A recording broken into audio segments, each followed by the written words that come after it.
Schools are sus. Without reading powerful books written by wise beings, all we can really do is come up with half-baked conspiracy theories. Does high school work, or does it destroy creativity, uniqueness, and self-esteem? Does college work, or is everyone participating in a mutually beneficial dog and pony show?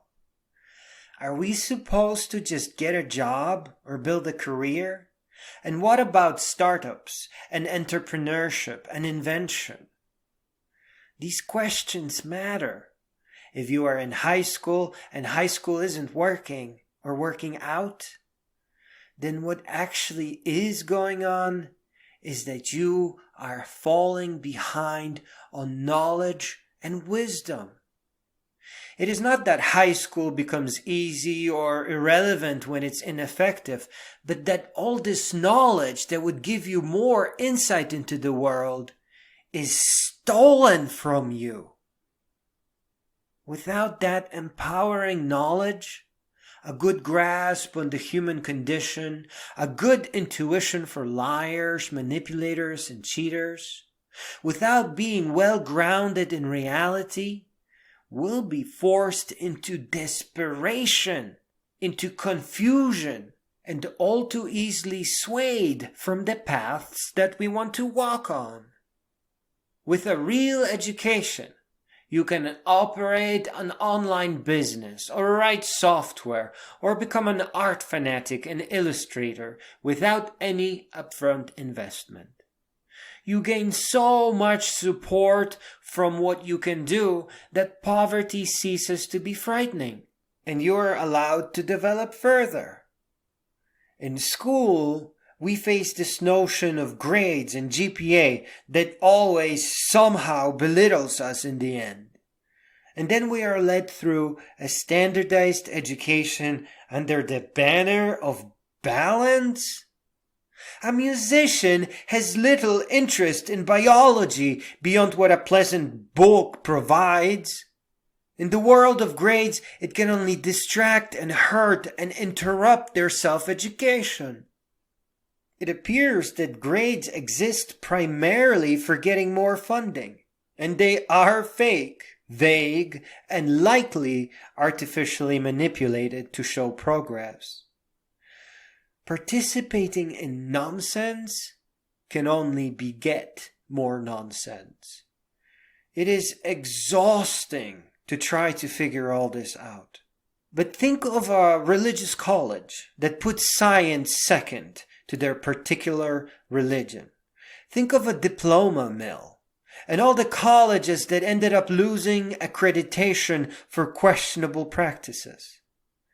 Think about all the happy students, all the hard-working teachers, all the nice ladies that made little jokes and loved the students they worked with. And consider this.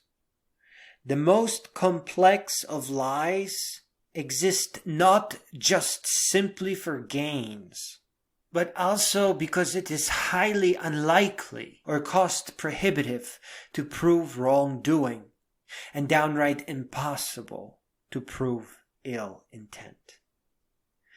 No university professor ever receives an email about now being able to pawn his loose-leaf books on the students. No dean ever asks the professors to let the students cram so that the college can keep their averages high and their accreditation. These things are implied, assumed, and above all, part of the very foundation of a for-profit non-profit that has lobbied not to forgive student loans due to bankruptcy.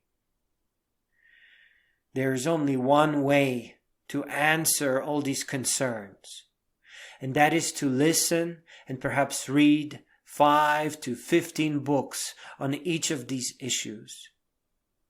We must not allow ourselves to be misled into a life of uneducation and desperation. A school that can't provide results better than you listening to a few dozen audiobooks on some fantastic adventure is pretty worthless.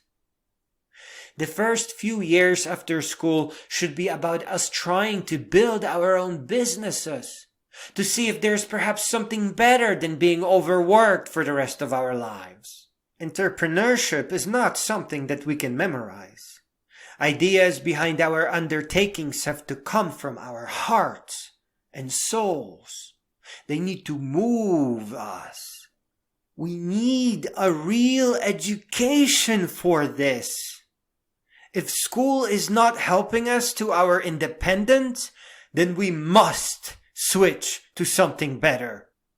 Years go by pretty quickly when we are not progressing forward, and life has a way of getting ahead of us and challenging us with incredible complexity. I can't tell you if schools work or not, though I am certain that education is lifelong. And I can't pick your books for you, because only you know the questions that call to you. But I know that books, and especially narrated books and video lectures that you arrange in a sequence that agrees with you and watch at the pace that works best for you, are a powerful way to gain knowledge and to step ever closer towards wisdom, and without any distractions. We owe it to ourselves to find books that help us away from mediocrity and help us inherit lifetimes of functional wisdom towards authenticity and our independence,